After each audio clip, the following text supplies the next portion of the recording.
Chapitre 1. Le rassemblement au manoir de Blackwood.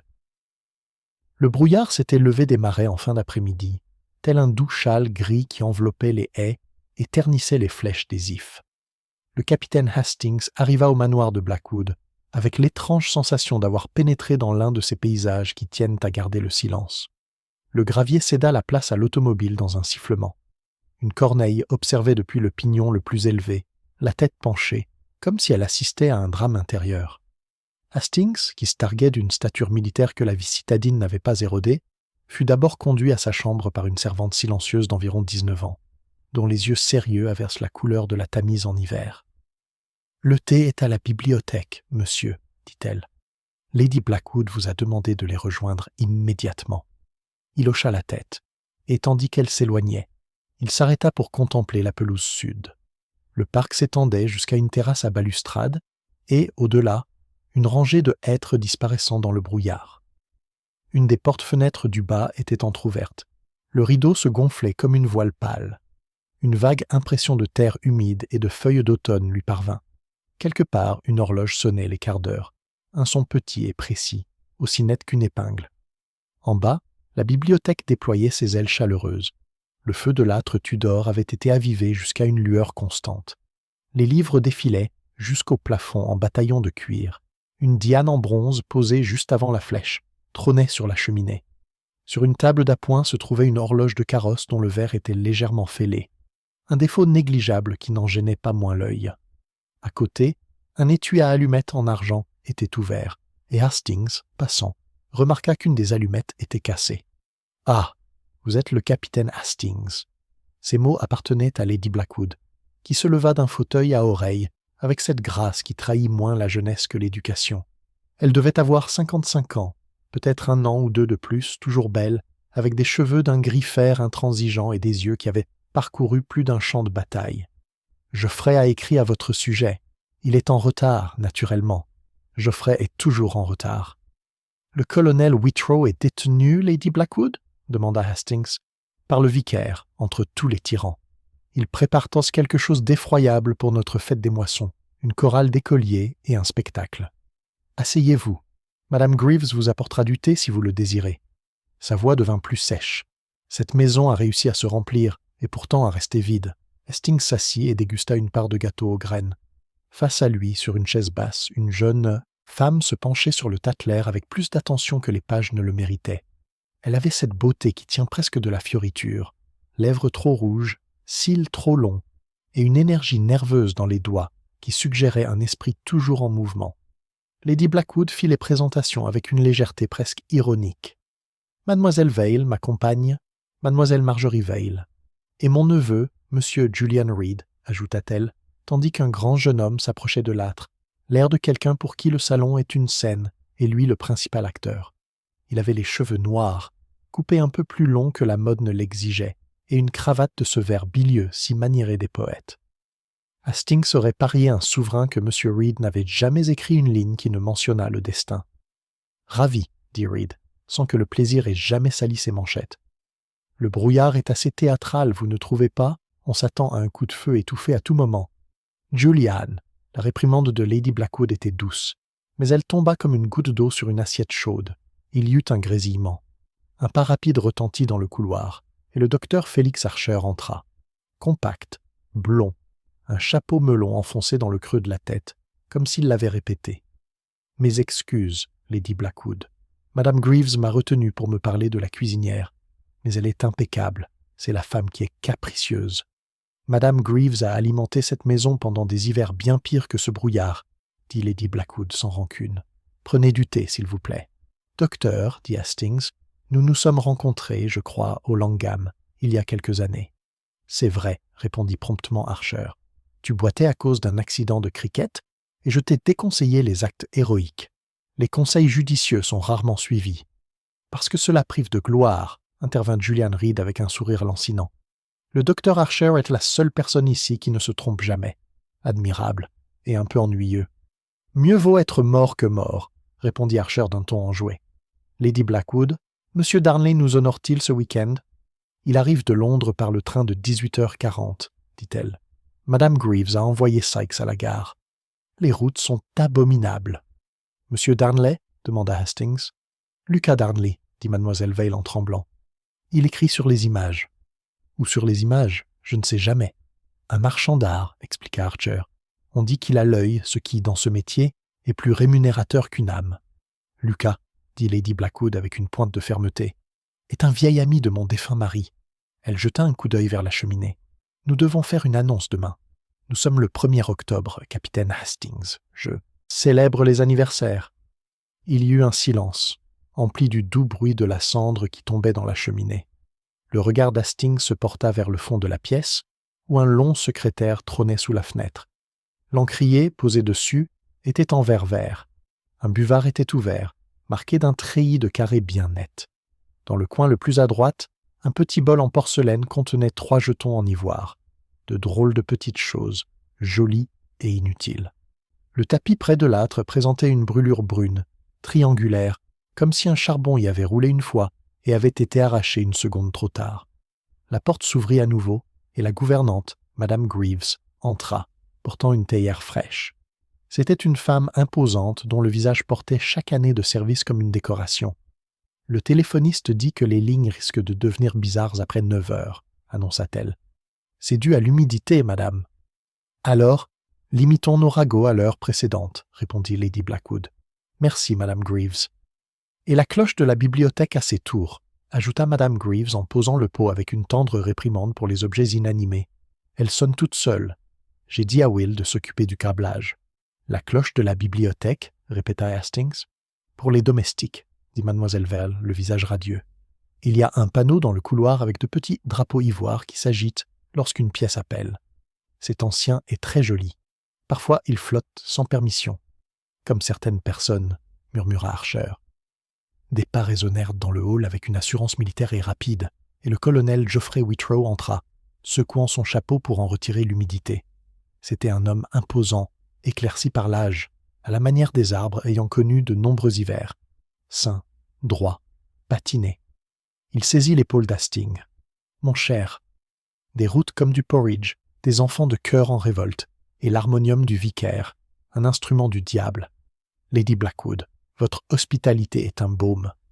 On vous pardonne toujours d'avance, Geoffrey, dit-elle, et comme si l'arrivée était un signal, 2 autres silhouettes apparurent dans son sillage. Mademoiselle Daphné Blackwood, la belle-fille de la dame, grande et fine avec la distance d'un cygne, et Monsieur Miles Endicott, l'avocat de la famille, dont les lunettes brillaient comme des signaux tandis qu'il prenait un fauteuil et s'y attardait timidement, incertain d'avoir le droit de froisser le revêtement. Hastings, en entendant leur nom, sentit la boucle se boucler. C'était, pensa-t-il, une fête anglaise réussie, une maison qui avait vu des générations, un week-end au but inavoué, des visages qui cachaient plus qu'ils ne révélaient. Le brouillard collait son nez aux vitres. « Puisque nous sommes, je crois, réunis, » dit Lady Blackwood, « je dois vous donner un aperçu du week-end. Demain, c'est l'anniversaire de la mort de mon mari. Sir Alistair m'a laissé cette maison et certaines responsabilités. » À ce nom, un léger mouvement parcourut l'assistance. L'ombre de Sir Alistair semblait immobile, dressée au milieu de ses livres. Le domaine n'est plus ce qu'il était. J'ai pris des décisions. Elles ne plairont pas à tout le monde, mais je suis résolu. « Y aura-t-il une vente aux enchères ?» demanda Miles Endicott, avec une soif professionnelle luttant contre la bienséance.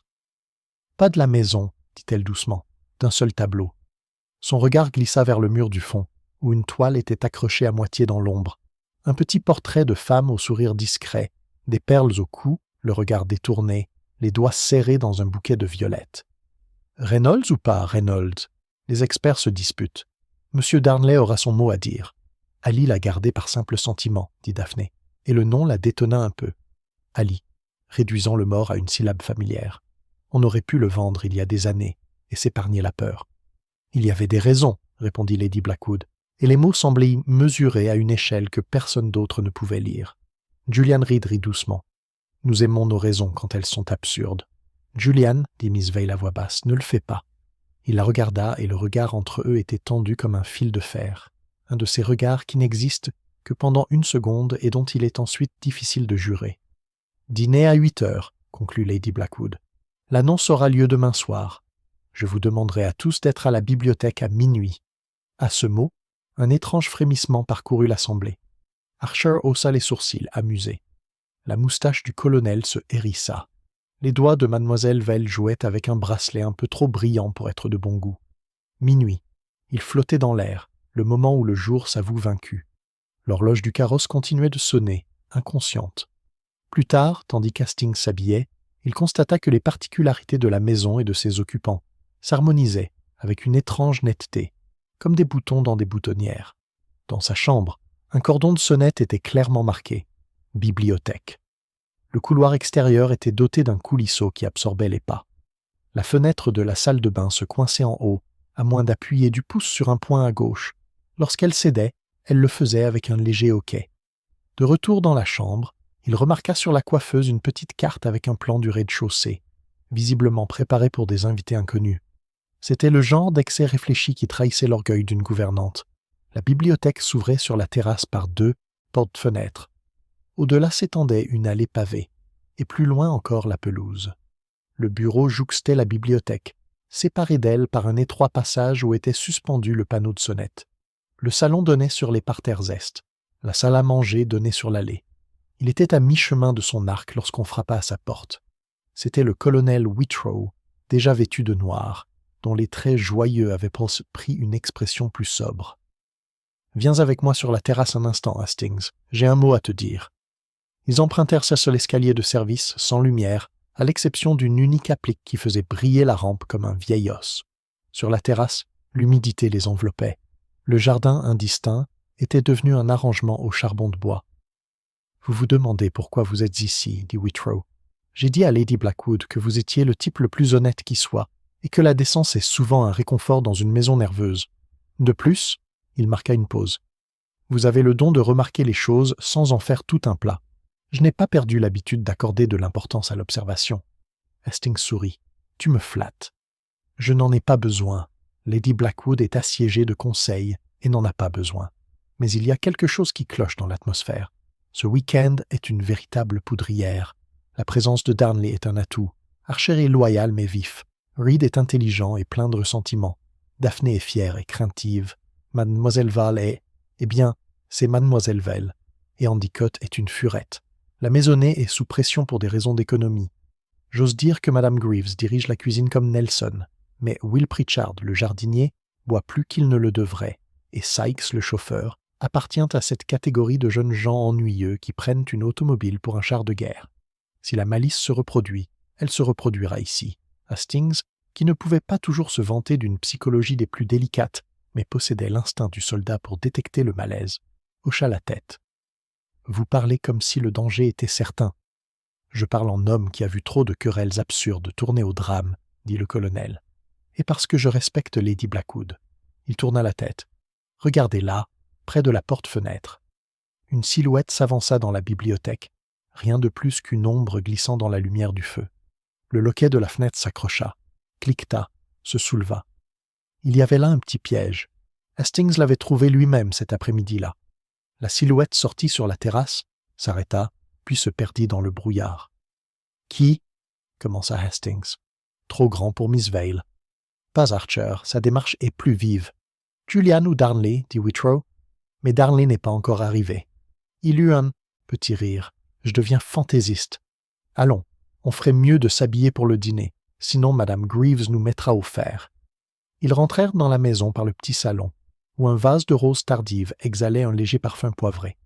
Dans le couloir, le panneau de la sonnette murmura, un léger clic, et l'un des drapeaux d'ivoire trembla et retomba, indiquant la bibliothèque.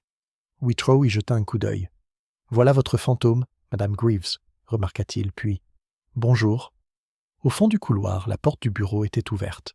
À l'intérieur, la lampe de bureau dessinait une petite auréole autour du buvard. Hastings n'y aurait prêté aucune attention, si ce n'était un détail étrange. Sur le buvard, imprimé clairement comme s'il venait d'être écrit, figuraient ces mots, écrits d'une écriture ferme et droite. Minuit, bibliothèque, tous. En dessous, et plus clair, comme si la plume avait piqué et soulevé, un deuxième vers. Ne soyez pas en retard. Le regard de Whitrow croisa celui d'Hastings. Nous avons des rendez-vous particuliers dans cette maison, dit-il. Viens, mon ami, il ne faut pas être en retard.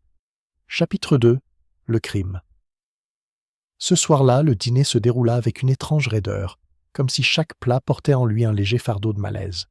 Les bougies flamboyaient dans leurs chandeliers d'argent, la table étincelait de cristal et de porcelaine, et Madame Greaves, solennelle comme un évêque, supervisait le service silencieux des servantes.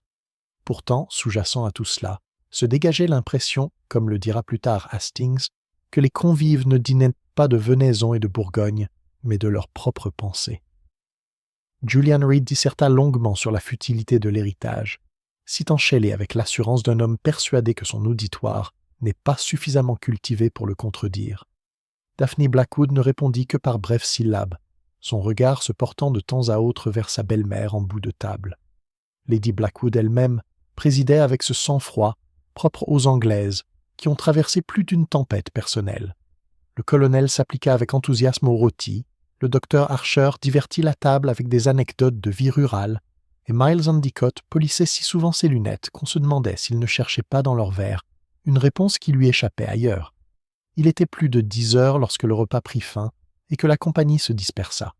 Quelques-uns s'attardèrent au salon pour prendre un café et des liqueurs. Le brouillard se resserrait aux fenêtres, tourbillonnant comme de la fumée. Quelque part, un chien aboya au loin, un son étouffé et étrange. Hastings, assoupi par le vin, s'excusa et monta dans sa chambre. Il entendit, en montant, le faible carillon de la bibliothèque, un appel étrangement pressant. Lorsqu'il s'arrêta sur le palier, le couloir était vide. À minuit précis, la maisonnée se rassembla dans la bibliothèque comme convenu. Le feu était réduit à des braises, les portes-fenêtres étaient fermées par des rideaux, et les lampes projetaient de petites flaques de lumière constante. Lady Blackwood se tenait près du secrétaire, la main posée dessus comme sur une chaire. Ses yeux gris étaient graves. « Mes amis, commença-t-elle, je vous remercie d'avoir honoré ma requête. Sir Alistair est décédé cette nuit-là, il y a 10 ans. En sa mémoire et dans l'intérêt de la famille, j'ai pris une décision. Le portrait qui est accroché là-bas, elle désigna les Reynolds à moitié voilés par l'ombre, sera vendu. Monsieur Darnley nous donnera son avis demain. Le produit de la vente assurera la succession. Il n'y a pas d'autre solution. » Un frémissement parcourut la salle. Daphné retint bruyamment son souffle. Julian laissa échapper un petit rire méprisant. « Alors, on sacrifie la beauté à la finance. Typique. »« C'est plus que de la beauté, » dit fermement Lady Blackwood. « C'est un fardeau. J'ai vécu trop longtemps avec son ombre. » Les mots restaient suspendus, énigmatiques. Hastings, observant, repensa à ce message imprimé sur le buvard. Minuit, bibliothèque, tous. Ne soyez pas en retard. C'était comme si la maison elle-même avait conspiré pour les amener ici. La réunion se terminait vers 1 heure. Les invités regagnèrent leur chambre pour la voix basse. Hastings, toujours inquiet, s'attarda encore un instant près du feu. Il entendit la voix de Julian dans le couloir, aigre et furieuse, s'adressant à mademoiselle Val. « Vous aviez promis ?» Puis la porte du petit salon se referma et les voix s'éteignirent. Hastings monta à l'étage. Son sommeil fut agité. Il rêva de cloches qui tintaient et de brouillard qui pressait la fenêtre. À son réveil, il eut le sentiment évident que quelque chose clochait. Une horloge sonnait 3 heures. Quelque part en bas, une porte claqua. Il alluma sa bougie et écouta. Silence. Puis, faible, prolongé, le son d'un cri. En moins d'1 minute, Hastings enfila sa robe de chambre et descendit l'escalier principal. La maison était plongée dans un silence de choc, cette pause haletante avant le chaos. Au pied de l'escalier se tenait Miss Vale, pâle comme du papier, une main agrippée à la rampe, l'autre pointant vers la porte de la bibliothèque. « Là-dedans », murmura-t-elle. Hastings poussa la porte. Le feu s'était éteint, les rideaux masquaient les fenêtres. Lady Blackwood gisait à la lumière de la lampe, affalée près du secrétaire. Sa tête reposait contre le pied de la chaise, formant un angle anormal. Sur le tapis, en dessous, une flaque sombre s'étendait progressivement vers l'extérieur. Dans sa main droite, elle serrait un mouchoir, trempé et écarlate. Le docteur Archer fit irruption derrière Hastings, déjà penché pour l'examiner. Son verdict tomba presque aussitôt, sombre et certain. Elle a été poignardée, un seul coup, en plein cœur. Elle est morte. La compagnie se rassembla rapidement. Le colonel, la mâchoire serrée comme du granit, Daphné, le souffle coupé, Endicott tremblant si violemment que ses lunettes claquèrent. Julian Reed se tenait à l'écart, le visage blême, silencieux, les poings serrés. Madame Greaves se signa et marmonna des présages. Hastings, bouleversé, prit conscience d'autre chose. Sur le secrétaire reposait le buvard, encore marqué des mots qu'il avait lus auparavant. Mais en dessous, une autre ligne, fraîche et lourde, avait été gravée sur le papier. La vérité sera enterrée à minuit. Et ainsi, le brouillard, le silence, le rassemblement secret, tout cela se confondit en tragédie. Quelque part dans cette maison d'ombre évoluait un meurtrier, et déjà Hastings se surprit à souhaiter, de tout son cœur, l'homme dont les petites cellules grises ne manquaient jamais d'éclairer les énigmes les plus sombres de l'âme humaine. Chapitre 3. L'arrivée d'Hercule Poirot. Le matin se leva blafard et terne, une fine bruine adoucissant les contours du manoir et enfonçant l'allée de gravier dans une boue pâle.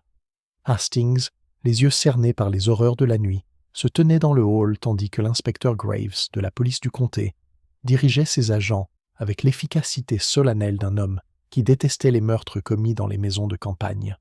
Le corps de Lady Blackwood avait enfin été déplacé, transporté avec révérence jusqu'à la petite chapelle de l'aile ouest, et la bibliothèque n'affichait plus que le spectre de la tragédie, des taches sombres sous le tapis, un silence presque ecclésiastique.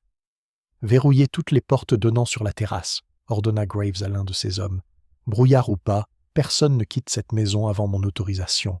Nous devons envisager la possibilité que le tueur soit encore parmi nous. » Il se tourna vers Hastings en s'inclinant avec raideur. « Vous avez découvert le corps, monsieur ?»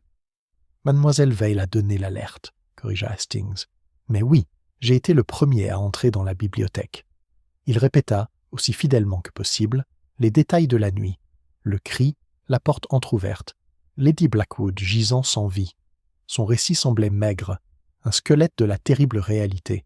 Grave écoutait, griffonnant dans un petit carnet. « Et vous n'avez rien observé d'inhabituel? Pas d'armes ?»« Rien du tout. Quoique. » Hastings hésita, se souvenant du bloc-notes et de son message sinistre. Pourtant, quelque chose en lui, un instinct de soldat peut-être, lui incitait à la prudence. Mieux valait attendre un esprit plus subtil que le sien, avant de dévoiler des indices. Il se contenta de secouer la tête. C'est alors qu'un bruit familier parvint à ses oreilles. Le crissement des pneus sur le gravier, une automobile s'arrêtant, devant le perron. Un instant plus tard, la porte s'ouvrit et un petit homme impeccablement vêtu entra, avec le sang-froid de quelqu'un qui n'arrive jamais par hasard. Le chapeau melon qu'il portait était parfaitement incliné, ses moustaches brillaient comme de l'or ciselé, ses chaussures vernies brillaient d'une perfection qui défiait la bruine. « Hercule Poirot !» s'exclama Hastings, incapable de dissimuler son soulagement. « Mon ami !» Les yeux de Poirot pétillèrent tandis qu'il retirait ses gants, avec une délicate précision. « Mais vous êtes pâle, comme un fantôme. J'arrive, et déjà, c'est le drame, hein ?» Hastings lui serra chaleureusement la main. Il y a eu un meurtre. Lady Blackwood a été poignardée dans sa propre bibliothèque à minuit. Poirot haussa les sourcils. À minuit? Quel symbole! Les meurtriers ont l'âme d'un artiste. Ils choisissent toujours l'heure dramatique. Mais d'abord, les présentations, s'il vous plaît. L'inspecteur Graves s'avança, hérissé de l'autorité de la loi. Hastings procéda aux présentations, mais la révérence polie de Poirot était teintée d'un subtil air de commandement. En quelques minutes, l'équilibre de la maisonnée changea. Graves avait beau diriger ses agents, il était évident pour tous que le petit Belge avait pris le contrôle de l'atmosphère. Poirot écouta gravement le rapport de l'inspecteur, la tête penchée, les doigts serrés. Il finit par dire « Permettez-moi, je vous prie, de visiter la pièce où l'incident s'est produit. » La bibliothèque était telle qu'Hastings l'avait laissée, bien que débarrassé de son occupant le plus redoutable. Poirot s'avança au centre de la pièce, s'arrêta et ferma les yeux. Pendant quelques secondes, il resta immobile, comme s'il scrutait l'air à la recherche d'un parfum insaisissable. Puis il les ouvrit et commença à marcher d'un pas mesuré et précis, inspectant chaque détail. « Le secrétaire » murmura-t-il en passant un doigt sur son bord poli. La lampe était exactement comme il faut. Les rideaux... Ah, ils ne sont pas tirés uniformément. Regarde, Hastings, l'un est tiré un peu plus haut que l'autre. Et le tapis, il a bougé d'1,5 centimètre. Voyez la marque sur les planches. Quelqu'un l'a déplacé après... Quoi? Après la bagarre? Ou avant? Graves fronça les sourcils. Je ne vois rien de remarquable. Précisément, mon cher inspecteur, c'est le rien qui est remarquable. Dans une pièce habitée, il y a toujours de petits désordres, le livre ouvert, le coussin égaré. Mais ici, à part le tapis, tout est trop bien. C'est une scène préparée. Hastings, impatient, ne put se contenir. Il y a plus, Poirot. J'ai vu sur le buvard des mots, un rendez-vous, écrit et effacé sous nos yeux, minuit. Bibliothèque, tous. Ne soyez pas en retard. Et ce matin, une autre ligne. La vérité sera enterrée à minuit. Les moustaches de... Poirot se hérissèrent. Mais c'est très curieux. Et vous n'avez rien dit au bon inspecteur, hein? Bien parfois, il est bon de garder les petites surprises en réserve. Il faut se demander, qui a écrit ces mots et pourquoi, sur ce buvard, là où l'encre se trahit, pour appeler les autres, pour les avertir, pour les menacer, ou simplement pour semer la confusion. Il se pencha et examina les marques avec une petite loupe sortie de sa poche. L'écriture est ferme, les lettres sont droites, oui, presque militaires, graves. Connaissez-vous l'écriture du colonel Whitrow? L'inspecteur sursauta. Vous ne pouvez pas vouloir dire « Je ne veux rien dire pour l'instant. J'observe, c'est tout. » Poirot se tapota la tempe. Il faut utiliser ces petites cellules grises, pas ces grandes émotions. La maisonnée fut de nouveau convoquée au salon. Poirot, impeccable comme un sous-neuf, se tenait devant eux tel un magistrat d'autrefois. Chaque visage portait l'empreinte du choc et de l'insomnie. Daphné froide et distante, Julian Reed, avec sa pâleur de poète et ses doigts agités.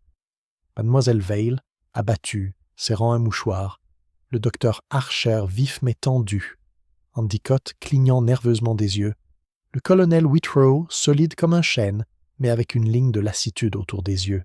« Mes amis, » commença Poirot, « pardonnez-moi de m'immiscer dans votre chagrin. Pourtant, un crime terrible a été commis. Lady Blackwood est morte, assassinée. Vous êtes tous ses proches, sa maisonnée, son cercle. C'est donc de vous que la vérité doit être tirée. Je poserai des questions. J'attendrai votre franchise. Si l'un d'entre vous est coupable, soyez assurés. » Il se toucha légèrement la poitrine. Hercule Poirot le saura.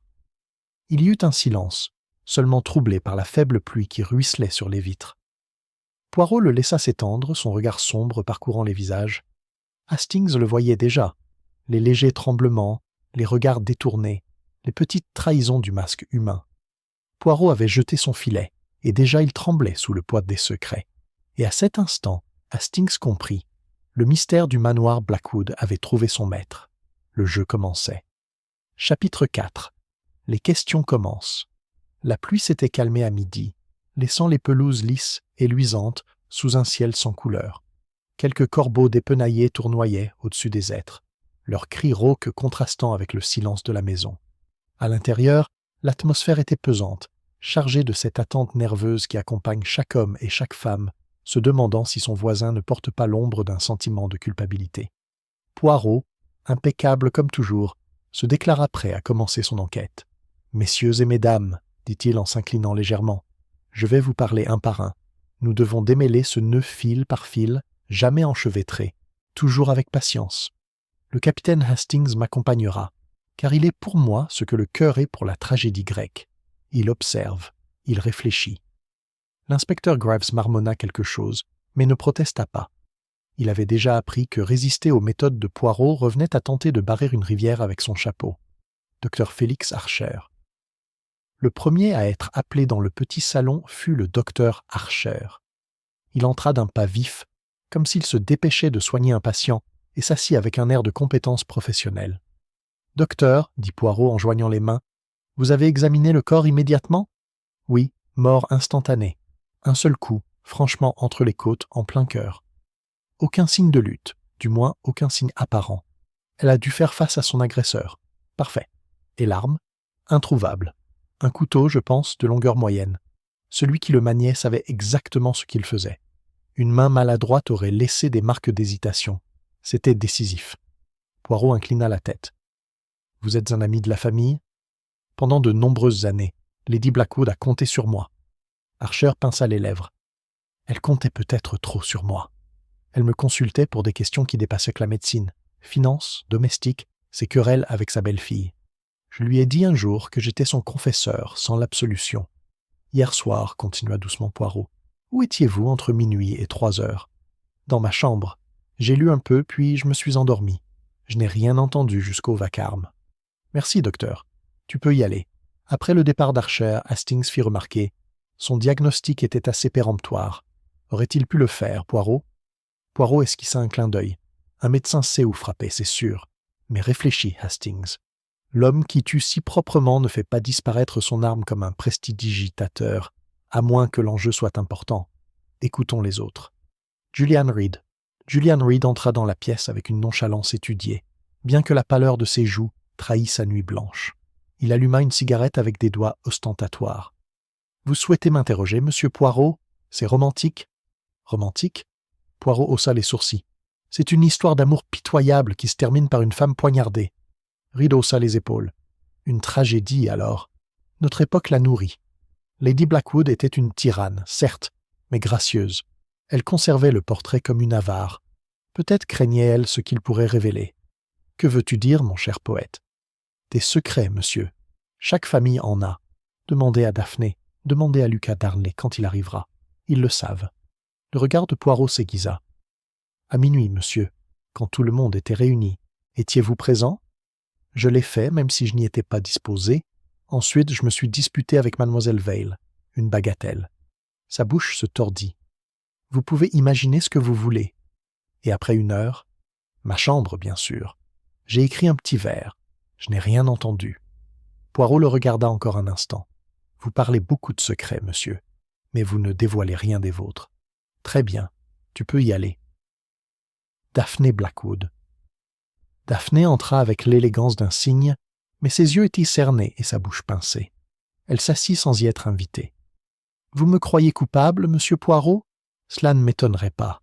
Ma belle-mère et moi n'avons jamais été proches. » Poirot se pencha en avant. « Mademoiselle, je ne recherche que la vérité. Vous en vouliez à Lady Blackwood? » « Elle m'en voulait, » dit Daphné avec amertume. Elle tenait les cordons de la bourse. Chaque robe, chaque invitation, approuvée ou refusée de sa main. Et hier soir, elle a annoncé la vente du portrait. Savez-vous ce que cela signifie? La ruine. Ce tableau était la seule chose qui aurait pu restaurer notre position. Si elle le vendait, je n'aurais plus rien. Sa voix se brisa. Poirot l'observa avec compassion, mais un regard scrutateur et impassible. Où étiez-vous à cette heure-là? Dans ma chambre. J'ai entendu des pas dans le couloir après 14 heures. J'ai cru que Julian rentrait tard d'une cigarette. Je n'ai pas cherché. J'aurais aimé. Poirot inclina gravement la tête. « Courage, mademoiselle. Il est toujours difficile de parler contre les morts. » Mais ils en dicotent. L'avocat entra en traînant les pieds, ses lunettes scintillantes, ses mains flottant comme des oiseaux nerveux. « Très pénible, monsieur, très pénible. » Lady Blackwood était une cliente de longue date. Nous devions discuter de son testament la semaine prochaine. « Oh là là, oh là là !»« Son testament ?» répéta Poirot sèchement. « Oui. » Elle avait l'intention de procéder à certaines modifications. Elle me l'a confié il y a quelques jours seulement. Mais les détails... Ah, je ne les ai jamais vus par écrit. Des modifications qui pourraient déplaire à certains bénéficiaires, peut-être? Endicott se tamponna le front. C'est possible. Elle a laissé entendre que Miss Vale pourrait laisser un souvenir chaleureux. De tels changements engendrent rarement l'harmonie. « Et où étiez-vous hier soir, monsieur ?»« Ma chambre. Je souffre d'insomnie. J'ai pris une potion et j'ai dormi. Je le crains, très profondément. » Poirot le congédia gentiment. Hastings murmura « Un testament, Poirot. Cela met la moitié de la maison en doute. »« Exactement, » murmura Poirot. « L'argent, il est toujours là, comme le ver dans la pomme. Mademoiselle Marjorie Vale. » Enfin, Miss Vale apparut, fragile dans une robe pâle, les yeux rougis par les larmes. Elle joignit les mains nerveusement. « Monsieur Poirot, croyez-moi, je n'aurais jamais fait de mal à Lady Blackwood. Elle était gentille, à sa manière. Je lui devais tout. » La voix de Poirot s'adoucit. « Mademoiselle, calmez-vous. Racontez-moi la nuit dernière. J'étais dans le couloir quand j'ai entendu le cri. Avant cela, j'étais dans le petit salon avec Julian. Nous nous sommes disputés, bêtement. Il voulait que je parte avec lui pour Londres. J'ai refusé. Pourquoi avoir refusé? Je ne pouvais pas abandonner Lady Blackwood. Elle avait besoin de moi. Elle a dit hier encore qu'elle avait l'intention de modifier son testament pour subvenir à mes besoins. Une rougeur lui monta aux joues. Je n'aurais peut-être pas dû te le dire. Mais c'est vrai. Poirot l'observa attentivement. Et après la dispute? Je suis allé dans ma chambre. Je n'ai plus rien entendu jusqu'au cri. Colonel Geoffrey Whitrow. Le pas du colonel était ferme, sa moustache hérissée. Il salua Poirot, mi-plaisanterie, mi-habitude. « Vous avez le commandement maintenant, monsieur. Tirez. » Poirot sourit. « Colonel, vous étiez dévoué à Lady Blackwood ?»« Oui, une vieille amie de la famille. Je me serais interposé entre elle et le danger si j'avais pu. Mais j'ai échoué. Où étiez-vous à cette heure-là ? » ?»« Dans ma chambre. Je fumais la pipe. J'écrivais des lettres. Je n'entendais rien. »« Colonel, reconnaissez-vous cette écriture ?» Poirot sortit un bout de papier buvard, soigneusement retiré du secrétaire. Les mots minuit. Bibliothèque. Tout ça montrait clairement. Whitrow sursauta. « Seigneur, on dirait que c'est de ma main. Mais ce n'est pas moi qui l'ai écrite, Poirot, je le jure. » Les yeux de Poirot brillèrent. L'écriture manuscrite, on peut l'imiter. Mais c'est quand même curieux. Le colonel se redressa. « Je n'ai rien à cacher. Trouvez le méchant, Poirot. Pour l'amour de Lady Blackwood. » Il est parti, et la porte s'est fermée doucement. Poirot resta immobile, puis se tourna vers Hastings. Ses yeux brillaient de cette lumière particulière que Hastings connaissait si bien, celle qui signifiait que Poirot avait entrevu la forme du puzzle. « Mon ami, murmura-t-il, les fils se tissent déjà. Des mensonges sont dits, des demi-vérités avouées. Mais le schéma, il commence à se dessiner. Et quelque part dans ce schéma se trouve la main qui a frappé à minuit. » Chapitre 5. Les fausses pistes. Le reste de la journée se déroula dans un climat de civilité tendue. Les repas furent pris dans la salle à manger avec un air de cérémonie qui semblait creux, comme si chaque plat était un devoir accompli sous des yeux attentifs. Poirot évoluait tranquillement parmi eux, conversant sur un ton poli et mesuré, mais Hastings sentait que son esprit s'agitait inlassablement, arrangeant chaque mot, chaque geste à sa juste place. Pendant ce temps, l'inspecteur Graves était de plus en plus obsédé par un suspect. Sa conviction transparaissait dans la brusquerie avec laquelle il aboyait ses questions et dans la faible lueur de triomphe qui brillait dans son regard lorsque le nom du colonel Whitrow était mentionné. « Notez-moi, capitaine Hastings, » confia Graves après le déjeuner, « votre brave colonel n'est pas aussi impeccable que vous le supposez.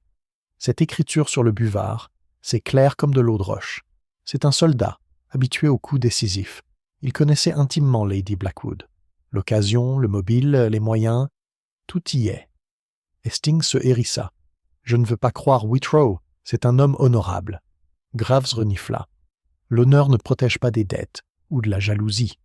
On verra bien. » Poirot, informé de la théorie de l'inspecteur, se contenta de hausser les sourcils et de polir sa moustache. Si commode, n'est-ce pas? L'écriture qui désigne obligeamment le colonel, le soldat qui s'est tué d'un seul coup. Trop commode, mon ami. Dans chaque affaire, il y a toujours un suspect trop évident. C'est la fausse piste. Et pourtant, il écarta les mains.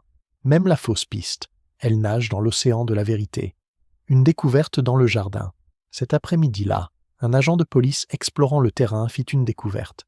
Dans les buissons près des marches de la terrasse, se trouvait un couteau, la lame noircie, le manche nettoyé à l'exception d'une légère tache. Il fut rapidement montré à Poirot et Graves. « Voilà », déclara Graves triomphalement, « l'arme du crime. Et qui avait le plus de chances de s'échapper sur la terrasse sans se faire remarquer? Le colonel Whitrow lui-même. Sa chambre donne sur ce côté de la maison. Il aurait pu descendre en douce, commettre le crime et jeter le couteau. » Poirot regarda l'arme pensivement. « Un couteau de cuisine, certes, mais pas du manoir. Madame Greaves insiste sur le fait que son service est complet.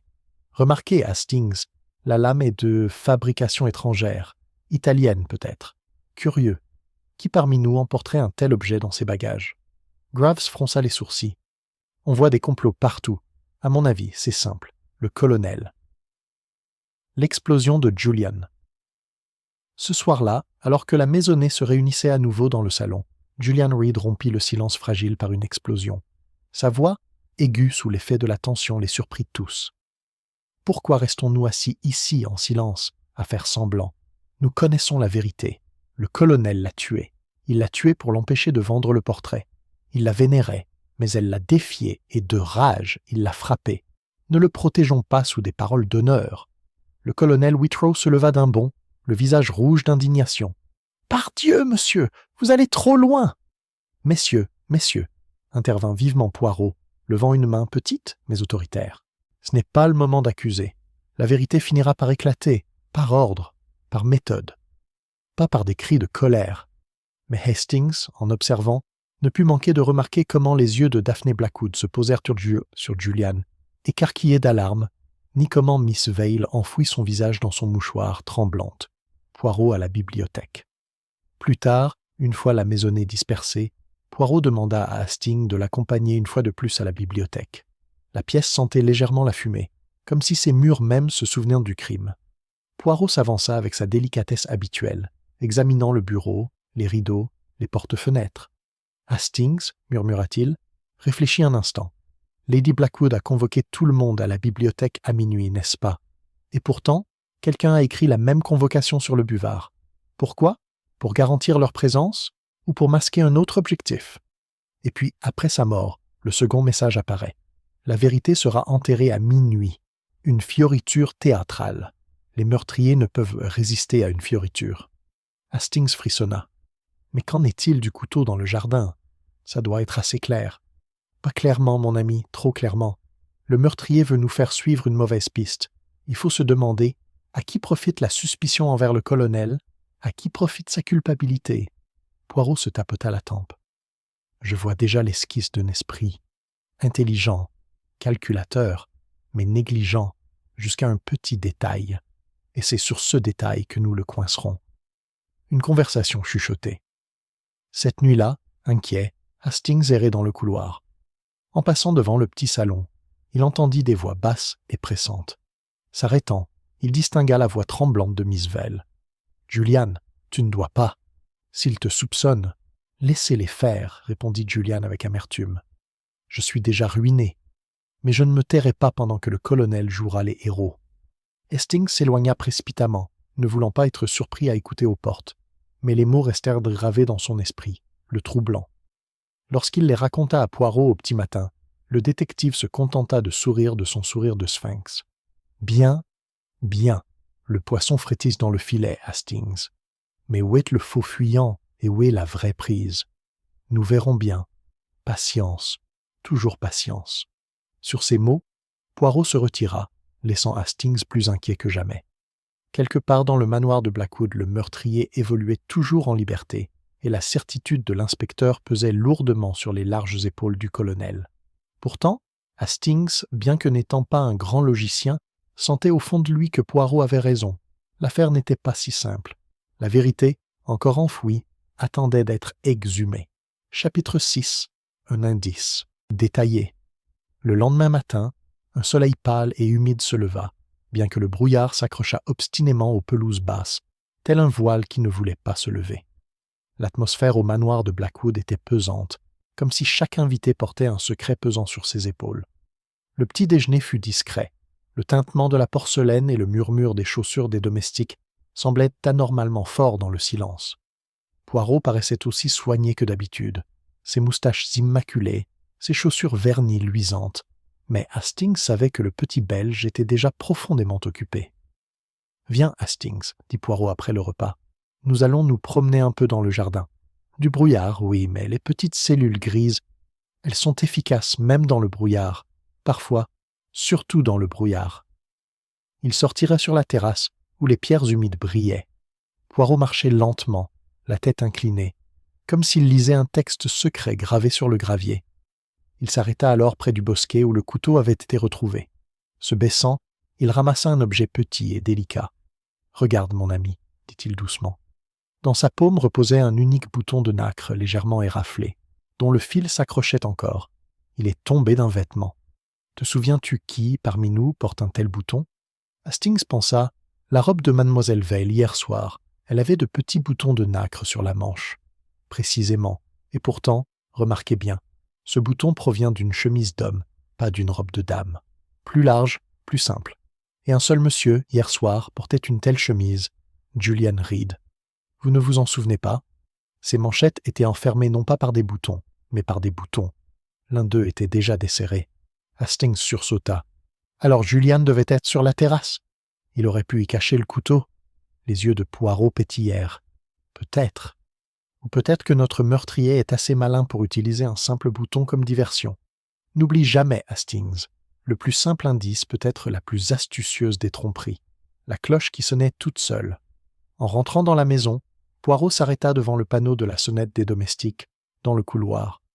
Les petits drapeaux d'ivoire étaient tous debout, sauf un « bibliothèque ». Il tremblait légèrement, comme instable. Poirot l'examina minutieusement. « Vous vous souvenez, Hastings, que Madame Greaves a parlé de cette cloche qui sonnait d'elle-même. De telles choses ne se produisent pas par magie. Voyez-vous, ce fil est effiloché, trop tendu. On pourrait le faire sonner depuis le couloir d'un simple coup sec. Quel meilleur moyen d'attirer une dame dans sa bibliothèque la nuit? Elle entend la cloche, elle descend, elle croit qu'un domestique l'appelle. Et voilà, elle rencontre la mort. » Hastings siffla doucement. Alors c'était prémédité, soigneusement préparé. Poirot inclina gravement la tête. Le meurtrier n'est pas un être impulsif. Il ou elle a planifié, organisé, veillé à ce que la scène soit prête. Le portrait. Plus tard, Poirot demanda à voir le portrait que Lady Blackwood avait l'intention de vendre. L'assemblée se rassembla à contre-cœur dans la bibliothèque. La toile, une petite œuvre envoûtante, représentait la femme avec des perles au cou et des violettes à la main. Lucas Darnley, arrivé tard la veille au soir, l'examina avec un détachement professionnel. C'était un homme grand et mince, portant un monocle qui clignotait comme un signal. « Une belle chose, même si ce n'est pas un Reynolds, déclara-t-il. Mais de grande valeur. Lady Blackwood a eu raison de la vendre. » Les lèvres de Daphné se pincèrent. Sage, c'était une trahison. Cette photo était celle de mon père. Elle n'avait aucun droit. Néanmoins, dit doucement Poirot, ce devait être le tournant du week-end. Et donc nous devons nous demander, Lady Blackwood est-elle morte à cause du tableau, ou pour une raison plus personnelle? Le cordon du rideau. Cet après-midi-là, Poirot retourna à la bibliothèque. Hastings le suivit, curieux. Poirot se dirigea droit vers les portes-fenêtres, où pendaient les lourds rideaux. D'une main délicate, il examina le cordon de l'embrasse, puis il sourit. « Observe, Hastings. Le cordon est neuf, installé récemment. Et pourtant, près du nœud, une légère trace sombre. Du sang. Le meurtrier a essuyé son couteau sur ce cordon. Hâtif, négligent. Et regarde, le cordon est torsadé de gauche à droite. Un Anglais noue ainsi. Un étranger, différemment. » Hastings jeta un coup d'œil. Alors le meurtrier est anglais? Peut-être. Ou peut-être est-il assez intelligent pour imiter un nœud anglais. Mais cela nous apprend ceci. Le tueur s'est attardé dans la bibliothèque après le crime, le temps d'essuyer son arme. Par conséquent, le cri qui vous a réveillé n'est pas venu à l'instant de la mort, mais après, mise en scène, peut-être, pour fixer le moment. Très intéressant. Le reflet de Poirot. Ce soir-là, alors que la pluie recommençait à frapper les fenêtres, Poirot était assis avec Hastings près du feu, les yeux mi-clos, les doigts à la croisée. « Réfléchis, Hastings, murmura-t-il. Nous avons l'écriture qui imite celle du colonel, le couteau trouvé trop facilement, le bouton près du buisson, la cloche qui sonne en tirant sur un fil de fer, le cordon taché de sang, chacun un petit morceau. Mais lequel est vrai? Lequel est faux? Telle est la question. Je le perçois déjà. Le meurtrier a toujours voulu nous tromper, mais il a négligé une chose. Il y a toujours un petit détail qui trahit. Et moi, Hercule Poirot, je le trouverai. » Le feu crépita, projetant une petite pluie d'étincelles. Hastings, observant la silhouette soignée et posée de son ami, ressentit un frisson. Malgré le calme ordonné du manoir Blackwood, malgré la civilité de ses hôtes, se cachait un enchevêtrement de tromperie et de peur. Et quelque part dans cet enchevêtrement se cachait la main qui avait frappé à minuit. Chapitre 7. D'autres mensonges font surface. Le temps devint rude et venteux. La pluie fouettait les fenêtres à meneaux, et la maison semblait se replier sur elle-même, blottie contre la tempête. La maisonnée aussi s'était repliée sur elle-même, chaque visage fermé, chaque voix teintée de méfiance. Ils ne tentèrent de plus les politesses habituelles, le silence et les regards circonspects les avaient remplacés. Poirot, imperturbable, demeurait l'image même de la sérénité. Son emploi du temps était précis. Chaque matin, une promenade tranquille dans le parc. Chaque après-midi, une heure de calme à la bibliothèque.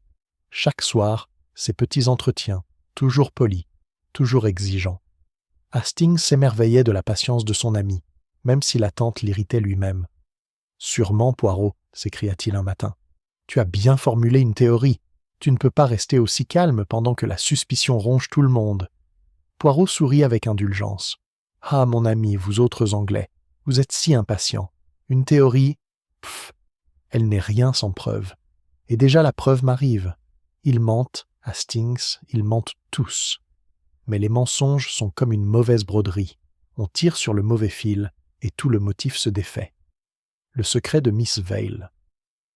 Cet après-midi-là, Poirot alla trouver Miss Marjorie Vale dans le petit salon. Elle était assise au piano, ses doigts glissant sur les touches avec hésitation, ne produisant que des fragments de mélodie hésitants. Lorsque Poirot entra, elle sursauta, semant la discorde. « Mademoiselle, dit-il doucement, vous êtes troublée. » Ses yeux se remplirent de soudain de larmes. « Monsieur Poirot, je ne peux pas le supporter. Ils m'accuseront, je le sais, et peut-être ont-ils raison. Peut-être que c'est moi qui l'y ai poussé. » Poirot s'assit près d'elle. « Dis-moi tout. Mieux vaut la vérité à mon oreille que les mensonges murmurés dans les couloirs. » Miss Vale serra les mains. « Lady Blackwood m'a promis de subvenir à mes besoins dans son Nouveau Testament. Elle a dit qu'elle le signerait cette semaine. Mais hier soir, avant la réunion, elle m'a dit qu'elle avait changé d'avis. Elle a dit que Daphné devait passer en premier. Elle m'a dit que j'avais été stupide. » Sa voix se brisa. « Vous voyez, j'avais toutes les raisons de la haïr. »« Eh bien, dit doucement Poirot, vous êtes enfin honnête, mais la haine seule ne suffit pas à enfoncer un couteau. » Elle leva les yeux, désespérée. « Je jure que je ne l'ai pas tuée. Seulement, je craignais que si d'autres apprenaient qu'elle avait retiré sa promesse, ils croiraient que j'avais de bonnes raisons. » Poirot baissa la tête. « Merci, mademoiselle. Vous m'avez donné plus que vous ne le pensez. » Le passé du colonel plus tard, Poirot invita le colonel Whitrow à entrer dans la bibliothèque. Le colonel se tenait droit, le dos raide, la moustache hérissée. « Tu as quelque chose à demander, Poirot ? » ?»« Colonel, vous avez servi avec Sir Alister, n'est-ce pas ?» Les yeux du colonel se plissèrent. « C'est vrai. Et Lady Blackwood s'est confiée à vous ? » ?»« Oui. Elle comptait sur moi, peut-être trop. J'admirais son courage, sa force d'âme. J'aurais donné ma vie pour la protéger. » Le regard de Poirot était fixe. « Et pourtant, colonel, vous cachez quelque chose. Il y a une dette, peut-être ? Une question d'honneur ?» Le visage du colonel rougit. « Par le ciel, monsieur, vous avez raison. J'ai emprunté beaucoup l'année dernière pour couvrir les dépenses inconsidérées de mon neveu. Lady Blackwood le savait. Elle m'a proposé son aide, mais j'ai refusé. Je ne pouvais pas m'abaisser à cela. » Poirot hocha gravement la tête. « Vous aussi, vous aviez un mobile. Et pourtant, je vous crois. Non pas à cause de vos protestations, mais pour une petite chose. Vous êtes un soldat. Vous agissez vite, mais vous n'écrivez pas de notes pour justifier votre propre crime. Non, colonel. Si vous tuiez, vous le feriez sur le terrain, pas avec de l'encre et un buvard. » Whitrow expira lourdement, comme si un poids s'était déplacé. « Alors, Dieu veuille que tu le prouves, Poirot. » Le secret de Julian. Ce fut Julian Reed qui se trahit le plus clairement. Poirot le trouva arpentant la bibliothèque après le dîner, marmonnant des vers. « Vous êtes agité, monsieur, » observa Poirot. Julian se retourna. « Qui ne serait pas agité, la suspicion suspendue comme un nœud coulant ? Tu me crois coupable, je le vois dans tes yeux. » Le regard de Poirot était calme. « Je crois que tu caches quelque chose. Oui. » Julian serre les poings. « Très bien, je vais vous le dire. Lady Blackwood avait l'intention de me démasquer. Elle savait que j'avais imité la signature de son défunt mari il y a des années sur une facture, une folie de jeunesse. Elle avait promis le silence, mais hier soir, elle a menacé de tout révéler. Cela me ruinerait complètement. » Tiens, les moustaches de Poirot frémirent. « Et vous avez donc crié sur Miss Vale, vous vous êtes déchaîné contre le colonel, mais vous n'avez pas porté le coup fatal ?» Julian s'affala sur une chaise. « Non, je le jure. Ma lâcheté vient de la plume, pas du couteau. » Les yeux de Poirot brillèrent. « Vous dites plus vrai que vous ne le pensez, monsieur. » Poirot et Hastings. Plus tard, dans le calme du fumoir, Hastings confronta Poirot. Ils ont tous des mobiles. Vale et son héritage perdu. Whitrow et ses dettes. Julian et son faux. Même Daphné, pleine de ressentiment envers sa belle-mère. Où cela s'arrête-t-il ? Comment pouvez-vous espérer démêler tout cela ? Poirot resta immobile, les doigts serrés. Écoutez bien, Hastings. La mort de Lady Blackwood n'était pas seulement un crime passionnel. Elle fut orchestrée, comme une pièce de théâtre. La cloche truquée, le buvard gravé, le couteau posé dans le jardin. Chaque pas était destiné à tromper. Demandez-vous, qui parmi eux possède cet amour du théâtre ? Qui est toujours attiré par le geste dramatique ? Hastings fronça les sourcils. Julian, peut-être. Il a le tempérament. Poirot secoua la tête. Julian aime les mots, oui. Mais arranger les circonstances, c'est un autre art. Non, Hastings, je commence à y voir clair. Et bientôt, les mensonges disparaîtront, et seule la vérité subsistera. L'orage faisait trembler les fenêtres, et le portrait accroché au mur semblait observer avec son léger sourire énigmatique. Quelque part dans la grande maison, les secrets se déplaçaient comme des ombres, attendant que les petites cellules grises de Poirot projettent leur impitoyable lumière. Chapitre 8. Le tournant émotionnel. La tempête qui avait balayé le manoir Blackwood toute la nuit laissa derrière elle une matinée grise et une maison tendue comme une corde à piano. Les domestiques allaient et venaient sur la pointe des pieds. Les invités évitaient le regard. Dans la bibliothèque, le feu crépitait, hésitant à brûler. Hastings trouva Poirot déjà là, perché au bord d'une chaise telle une petite idole de bronze, immaculé, discret, le regard fixé sur le buvard comme s'il lui murmurait des secrets. « Mon ami, dit Poirot sans lever les yeux, il est temps, les mensonges sont un rideau, il faut le tirer. » Hastings, que les demi-indices et les énigmes avaient rendu impatient, ne put qu'acquiescer. Il sentait que quelque chose allait basculer, mais il ignorait si cela allait changer ou s'il allait se transformer en catastrophe. Le rassemblement Poirot convoqua toute la maisonnée au salon. Ils entrèrent à contre-cœur, Daphné pâle et froide, Julian agité et méprisant, Miss Vale tremblante, Archer vif mais tendu, Endicott clignant des yeux derrière ses lunettes, le colonel Whitrow, figé comme un roc, et Lucas Darnley, impénétrable sous son monocle poli. Chacun semblait apporter sa petite tempête dans la pièce. Poirot se tenait devant la cheminée, sa petite silhouette rayonnant d'autorité. « Mesdames et messieurs, j'ai écouté, j'ai observé. Il y a des secrets ici, n'est-ce pas? Chacun de vous en porte un, mais le secret est l'allié du meurtre. Maintenant, déchirons le voile. » Il se tourna d'abord vers mademoiselle Vale.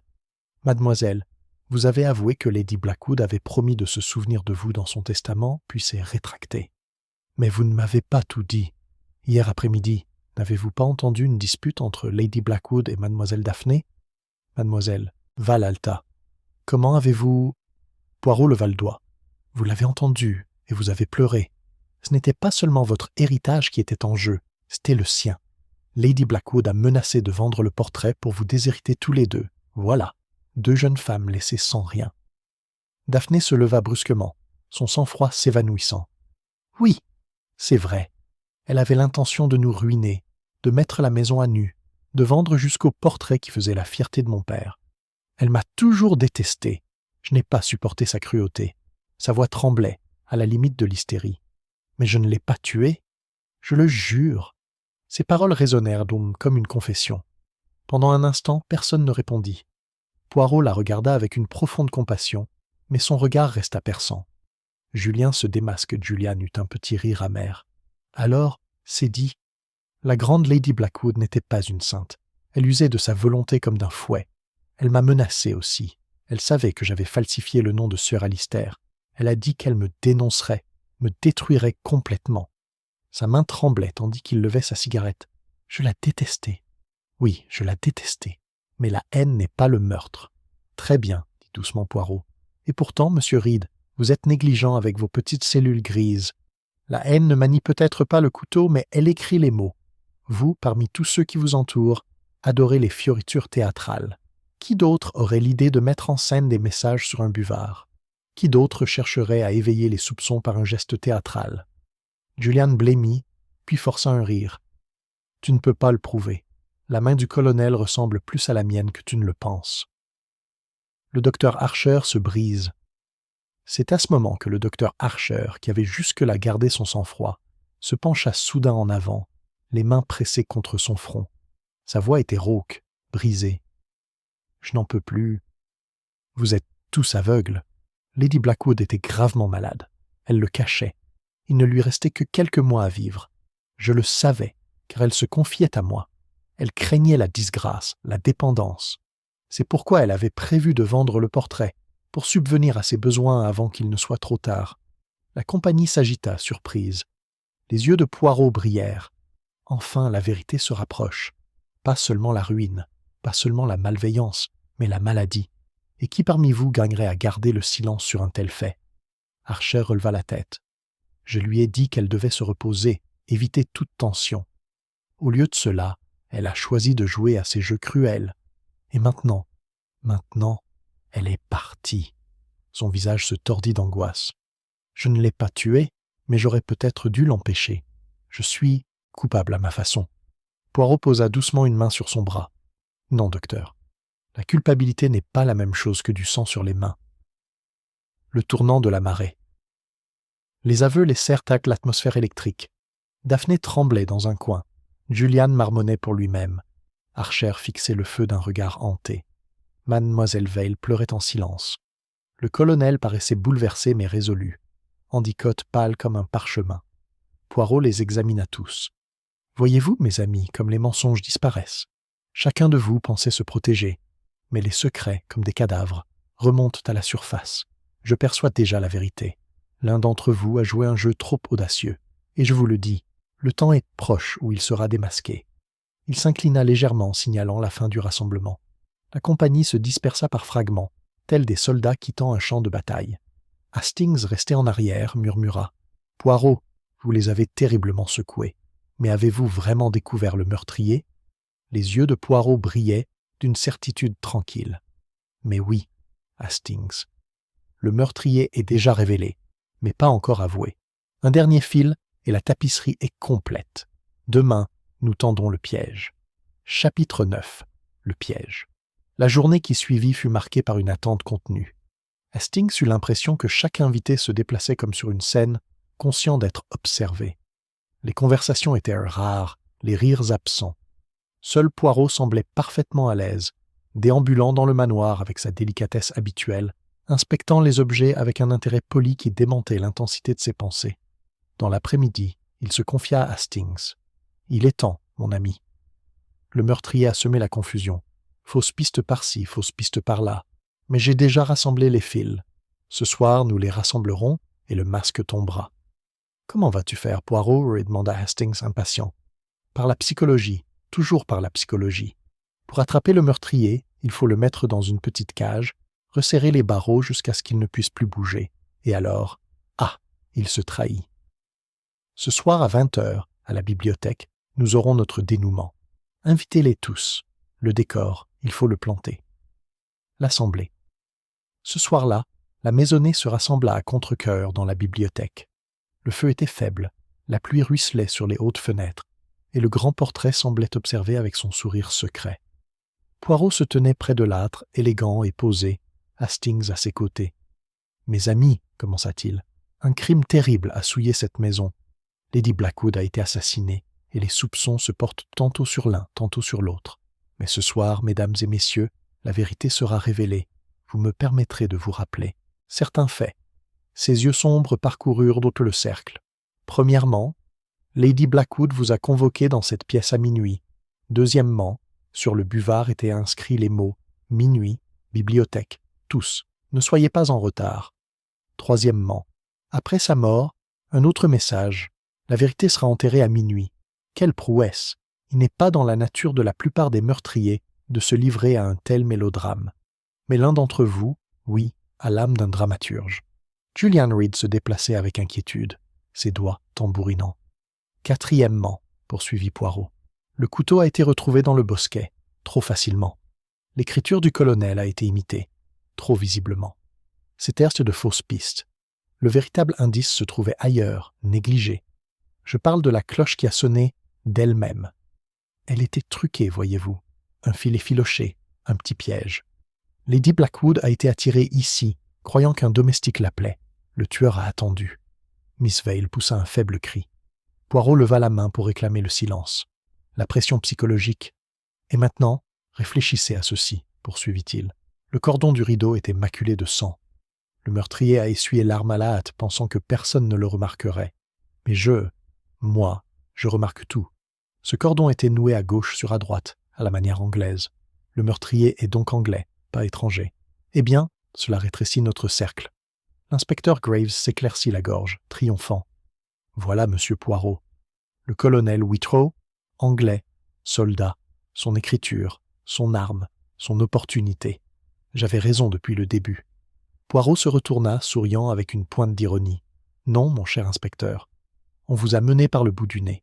Le colonel est innocent. Le véritable meurtrier est intelligent, certes, mais qu'il est trop fier de sa propre intelligence. Il a abusé de lui. Il marqua une pause délibérée, laissant le silence s'épaissir, laissant les regards de l'assistance se croiser. La tension était palpable. Daphné s'agrippa à sa chaise. Mademoiselle Vail étouffa un sanglot. Archer fixa le feu. Endicott s'essuya le front. Darnley observa avec un détachement froid. Julian Reed était assis, pâle, l'air provocateur, sa cigarette tremblant entre ses doigts. Poirot fit un pas en avant. Sa voix était calme et convaincante. « J'ai tendu le piège aujourd'hui. J'ai demandé à chacun d'entre vous d'écrire une ligne pour comparaison. Inoffensif, n'est-ce pas? Mais j'ai observé plus que les lettres. J'ai observé le mouvement de la main, la façon dont l'encre coule, et j'en ai trouvé une dont l'écriture correspondait parfaitement au buvard, non seulement par le style, mais aussi par la pression, par l'hésitation. La main qui a écrit la convocation, qui a mis en scène le drame, qui a entraîné Lady Blackwood vers la mort, était la main de Julien Reed ! L'explosion. Julian se releva d'un bond, le visage blême, les yeux flamboyants. « C'est un mensonge. Tu déformes tout. Oui, j'ai écrit les mots. Pourquoi pas?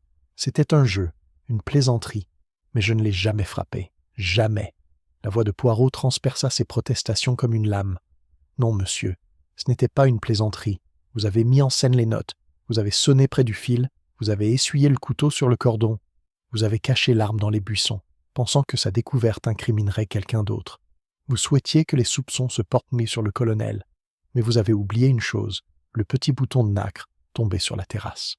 De votre propre chemise, monsieur, il vous a trahi. » La main de Julian se porta instinctivement à sa manchette.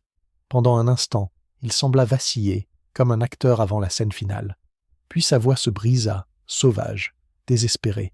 « Elle m'a détruit, » s'écria-t-il. « Elle m'aurait dénoncé, ruiné complètement. Mon œuvre, ma vie, finie. Je n'avais pas le choix. Je voulais seulement l'effrayer. Mais elle a ri, s'est moquée de moi, et puis... Ses mains se tordaient convulsivement. Le ton de Poirot était inexorable. « Et puis vous avez frappé. Un coup franc, décisif.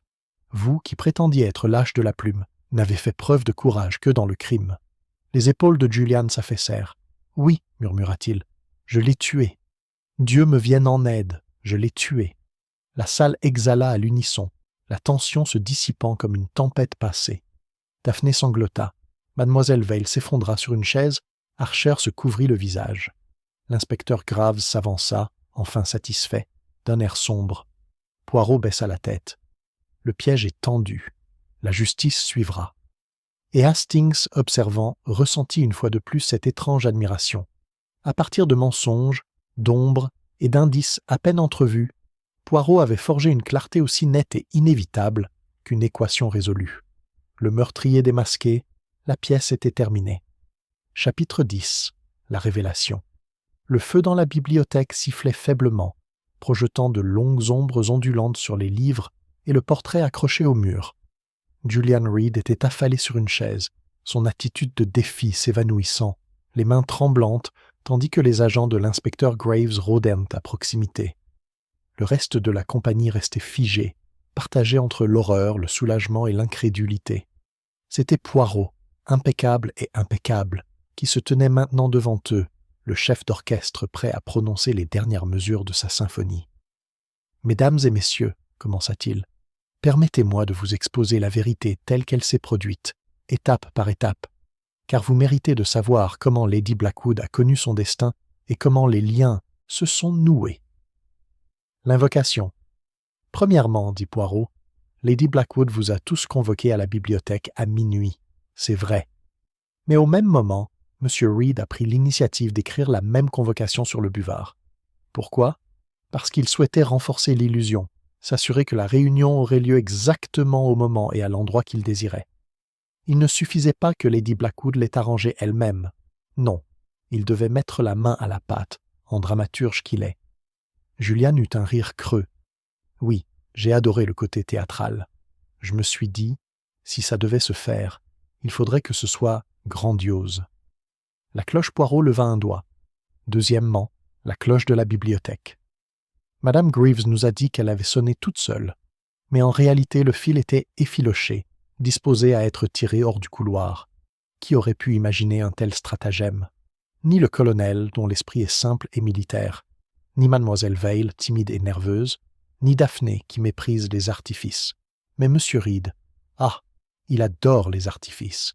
Il a sonné, Lady Blackwood a cru qu'une servante était venue, et elle est arrivée sans se douter de rien à sa mort. L'arme et le cordon. Troisièmement, l'arme. Un couteau, étranger, n'appartenant pas à la maison. D'où sort un tel objet? M. Reed, qui a voyagé, qui se vante de Florence et de Venise, qui porte des bibelots du continent.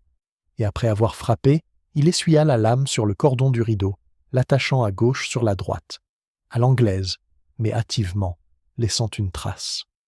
Un geste, encore une fois, négligent. Juliane murmura d'une voix rauque. « Je pensais que c'était caché. » Les yeux de Poirot brillèrent. Le meurtrier le pense toujours, mais pour Hercule Poirot, rien n'est caché. Les faux indices.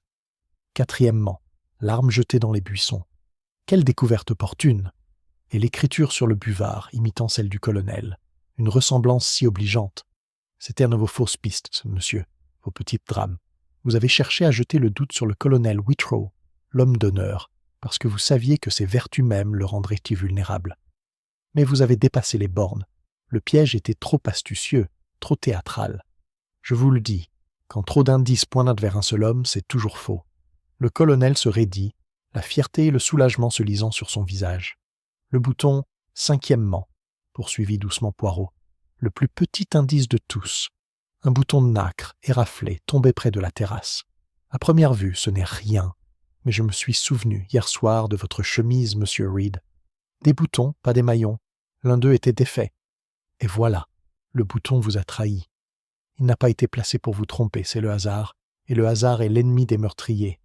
Julian gémit, couvrant son visage avec ses mains. Le motif, et maintenant, le mobile. Lady Blackwood vous a menacé de ruine. Elle avait découvert votre faux, votre fraude. Elle vous a dit qu'elle vous dénoncerait. Vous étiez désespéré. Vous ne pouviez pas supporter l'effondrement de vos belles prétentions, de votre réputation.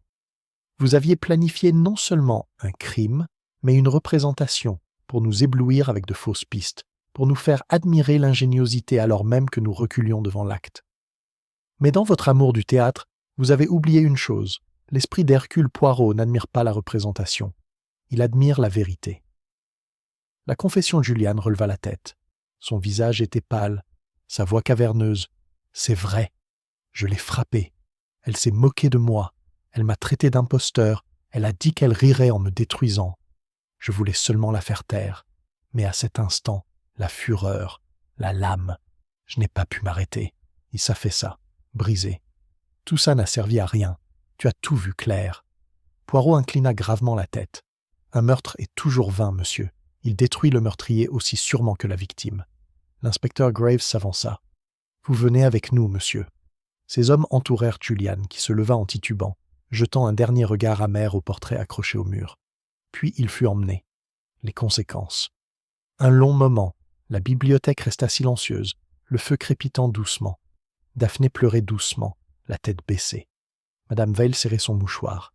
Le docteur Archer resta figé, le regard empreint de culpabilité et de tristesse. Le colonel Whitrow posa une main sur l'épaule d'Hastings, comme pour se calmer. Enfin, Poirot prit la parole d'une voix douce. « C'est fini. Lady Blackwood repose en paix. Monsieur Reed s'acquittera de sa dette. Vous autres, vivez sans mensonge, car le mensonge est source de tragédie. » Il s'approcha du portrait, étudiant son léger sourire énigmatique. Elle aurait aimé le vendre. Peut-être qu'il restera, non pas comme un fardeau, mais comme un souvenir. Poirot se retourna, ajusta ses menottes et, avec sa dignité habituelle, s'apprêta à quitter la pièce. Hastings, qui le suivait, ressentit le calme particulier qui suit la tempête, le silence de la vérité révélée, la fin des ombres. Et une fois de plus, il s'émerveilla de son ami. Avec rien d'autre que l'observation, la patience et le pouvoir inexorable des petites cellules grises, Hercule Poirot avait arraché du brouillard du manoir de Blackwood le secret enfoui à minuit. Chapitre 11. Le reflet. Le lendemain de l'arrestation de Julian Reed, l'aube était radieuse, comme si la tempête elle-même était passée avec la révélation du meurtrier. Les pelouses, lavées par la pluie, scintillaient de rosée et l'air était chargé d'une odeur âcre de terre humide. Pourtant, au manoir Blackwood, un silence pesant et feutré subsistait, comme si la maison elle-même pleurait sa maîtresse. Le petit déjeuner se déroula dans le calme. Daphné, pâle et abattue, s'excusa tôt. Mademoiselle Vale toucha à peine à sa nourriture. Le colonel Whitrow était assis avec une dignité sombre, comme déterminé à maintenir son calme pour tous. Le docteur Archer s'occupait des formalités administratives, certificats et arrangements, d'un air vif, mais le regard cerné. Poirot, impeccable comme toujours, beurrait ses tartines avec une précision qui semblait presque indécente. Quand Hastings et Poirot sortirent sur la terrasse, le silence de la maison les enveloppa. Le brouillard s'était enfin dissipé. Les hêtres se détachaient sur le ciel.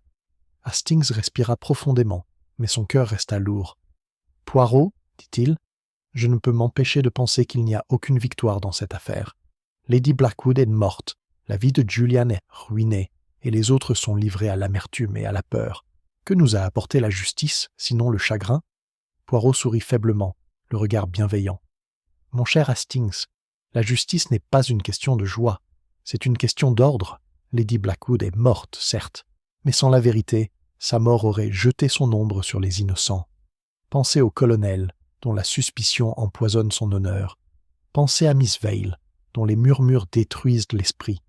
La vérité ne guérit peut-être pas le chagrin, mais elle prévient la corruption.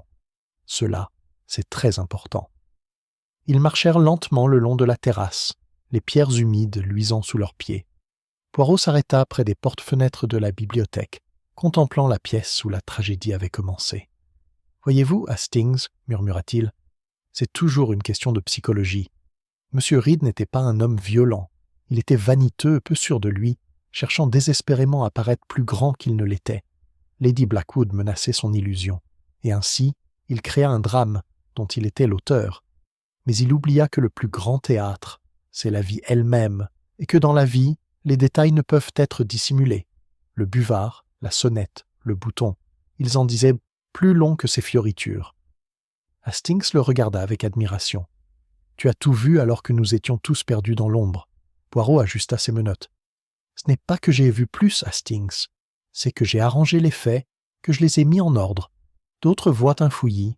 Moi, je vois une tendance. C'est tout. » Ils se dirigèrent vers le bord de la pelouse, où le brouillard persistait la veille. L'herbe était constellée de gouttes telles de minuscules bijoux. La voix de Poirot s'adoucit. Lady Blackwood souhaitait vendre le portrait pour se libérer de son fardeau. Peut-être restera-t-il désormais un souvenir, non pas d'une tragédie, mais de la folie des secrets. Les mensonges. Hastings sont comme l'humidité. Ils s'infiltrent dans les fondations et les pourrissent. Seule la vérité maintient la maison debout. Hastings hocha lentement la tête. Et pourtant, Poirot, je me demande, n'y a-t-il pas des moments où un mensonge épargne la douleur? Les moustaches de Poirot se hérissèrent. Peut-être un instant, mais la douleur passe. Un mensonge perdure, il se multiplie. Non, Hastings, dis-moi toujours la vérité, aussi cruelle soit-elle, car seule la vérité permet de construire une vie. Ils restèrent un moment silencieux, écoutant le chant des corbeaux dans les hêtres. Puis Poirot se retourna brusquement. « Et maintenant, mon ami, il faut partir. Les autorités auront beaucoup à faire, et notre présence ne sera plus nécessaire. J'ai fait ma part. Les petites cellules grises ont bien mérité leur repos. » Alors qu'il retournait à la maison, Hastings ressentit ce mélange particulier de crainte et de mélancolie qu'il éprouvait toujours à la fin des affaires de Poirot. Crainte devant la précision avec laquelle son ami démêlait les énigmes les plus sombres, mélancolie devant la faiblesse humaine révélée en dessous.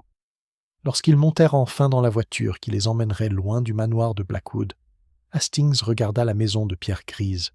Ses fenêtres brillaient faiblement, reflétant le pâle soleil matinal, et il pensa, tandis que Poirot ajustait ses gants avec un soin méticuleux, que la maison tiendrait bon bien après que les rumeurs de meurtre se seraient estompées. Mais pour Hastings, et pour tous ceux qui avaient été présents, cette phrase resterait gravée à jamais, le secret enterré à minuit.